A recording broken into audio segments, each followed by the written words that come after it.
एक तरफ गेमर्स काफ़ी एक्साइटेड हैं इनोवेटिव इंडी गेम्स और हाई क्वालिटी केयर एक्सपीरियंसेस के लिए, लेकिन दूसरी तरफ ट्रिपल ए गेमिंग इंडस्ट्री अपनी सबसे बड़ी चैलेंजेस फेस कर रही है। क्या ये जेंट्स खत्म हो रहे हैं और इसका रीज़न क्या है? शुरू करते हैं एक शॉकिंग एग्जांपल से। GTA 6 का रिपोर्टेडली बजट $2 बिलियन है और इसका डेवलपमेंट 2014 से चल रहा है। एक टाइम था जब ये नाम गेमिंग का गोल्ड स्टैंडर्ड था। जब भी हम ट्रिपल ए सुनते थे, दिमाग में आता था massive open worlds, jaw dropping graphics और unforgettable stories. Games like The Witcher, Skyrim, Red Dead और GTA franchise defined entire eras of gaming।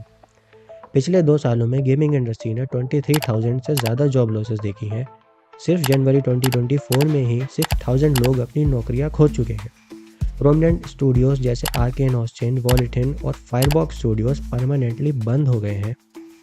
Gamers और क्रिटिक्स कहते हैं कि ट्रिपल ए गेम्स में इनोवेशन काफ़ी कम हो गई है। Safe formulas, over budget, delays और क्रिएटिविटी की कमी की वजह से ट्रिपल ए कंपनीज अब स्ट्रगल कर रही हैं। पर इस सब के बीच गेमर्स ये भी कहते हैं कि ये गेमिंग का बेस्ट एरा है। आज हमारे पास ultra realistic graphics, heavy PCs और कंसोल्स अवेलेबल है जिसमें हम बड़े से बड़ा गेम एंजॉय कर सकते हैं।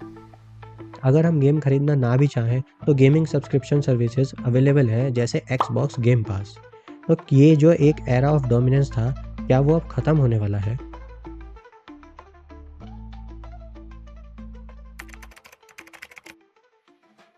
So here is the reason number 1, बढ़ती डेवलपमेंट कॉस्ट। ट्रिपल गेम्स को बनाने का बजट इतना ज़्यादा हो गया है कि एक गेम बनाना एक हॉलीवुड ब्लॉकबस्टर फिल्म के बराबर हो गया है। Call of duty, red dead redemption 2 और साइबरपंक 2077 जैसे गेम्स का बजट 200 मिलियन टू 500 मिलियन के बीच में था। ये बढ़ते कॉस्ट एक गेम डेवलपमेंट को हाई रिस्क और हाई रिवॉर्ड टेरिटरी में डाल देते हैं। अगर एक गेम फेल हो गया तो पूरे स्टूडियो के फ्यूचर पर सवाल उठ जाता है। फॉर एग्जाम्पल, फोरसेकन का डेवलपमेंट और मार्केटिंग बजट इतना हाई था, लेकिन गेम को पुअर रिव्यूज़ और लो सेल्स का सामना करना पड़ा, जिससे स्क्वायर एनिक्स को बहुत लॉस हुई।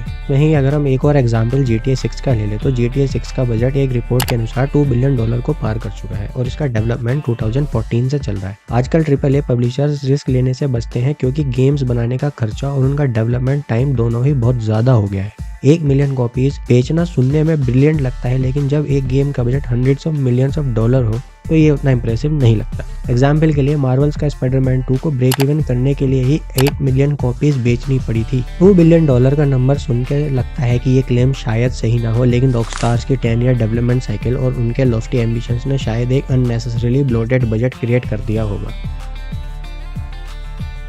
दूसरा रीज़न है इनोवेशन की कमी। ट्रिपल ए गेम्स अब एक टेम्पलेट ड्रिवन अप्रोच पर चल रहे हैं।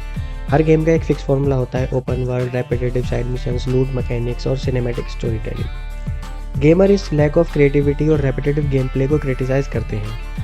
एग्जाम्पल के तौर पे एसासिन क्रीड मिराज एक नॉस्टैल्जिक बेस्ड गेम था जो एसासिन क्रीड 1 के रूट्स पर फोकस करने की कोशिश कर रहा था, लेकिन गेमर्स का कहना था कि गेम में कुछ नया नहीं था और यूबीसॉफ्ट वही पुराना स्टाइल एक्शन फॉर्मूला रिपीट कर रहा था।